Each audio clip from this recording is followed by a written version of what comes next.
Mapagpalang tanghali sa inyo mga bebs. Nakapagluto na ba kayo? Ito ang aking menu for today, ang chicken biryani na minarinate ko nung isang araw pa sa paprika, sa cumin at sa cayenne na pepper. At yan, tinusta muna natin siya at nilagay na natin yung bawang at sibuyas.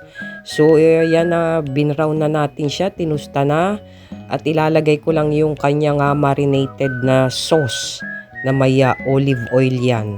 So i-reduce lang natin at palalambutin ang ating manok.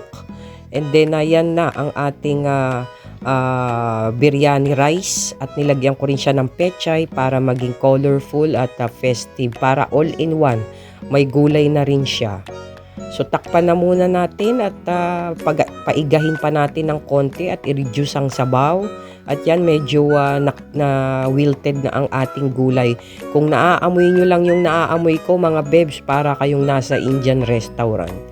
At yun nga ang kaganapan kahapon.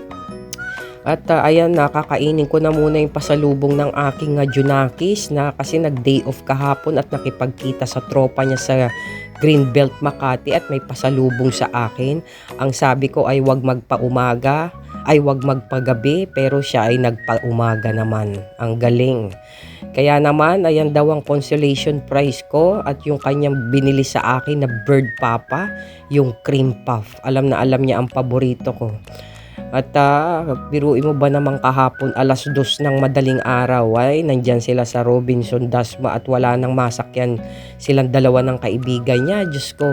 So kami naman ay to the rescue of course dahil ayaw naman namin na kung mapapano ang aming anak na dalaga. Kaya naman kahit antok na antok at pupungas-pungas ang mata, abay sugod yan. To the rescue yan, para kaming ambulansya. At yung kinakain na nga natin, yan daw galing daw yan sa Dillingers, dun sila kumain.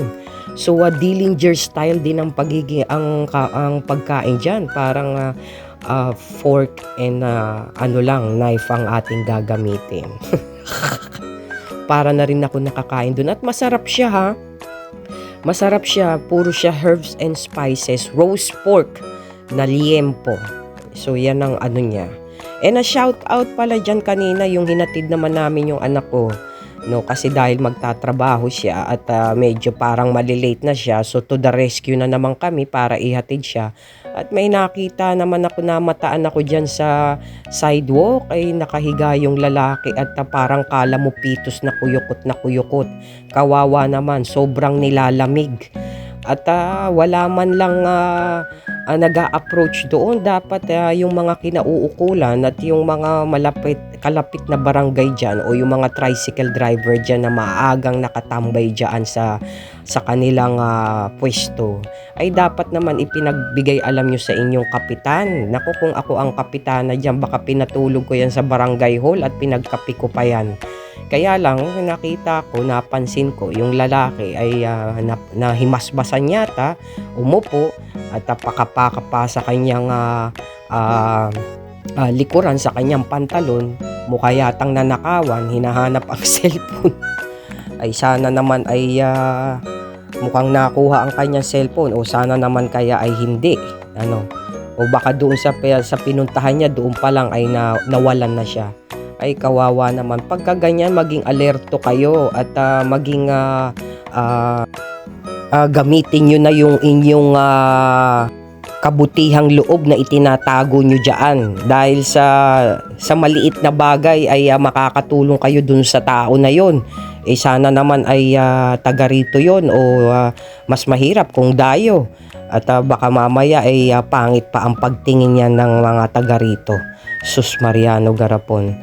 So sana pagka ganyan mga nakakakita tayo ng sitwasyon ng ganyan, sana bababain ko, kaso ang problema ay nagmamadali naman kami dahil malilate naman yung anak ko sa kanyang trabaho.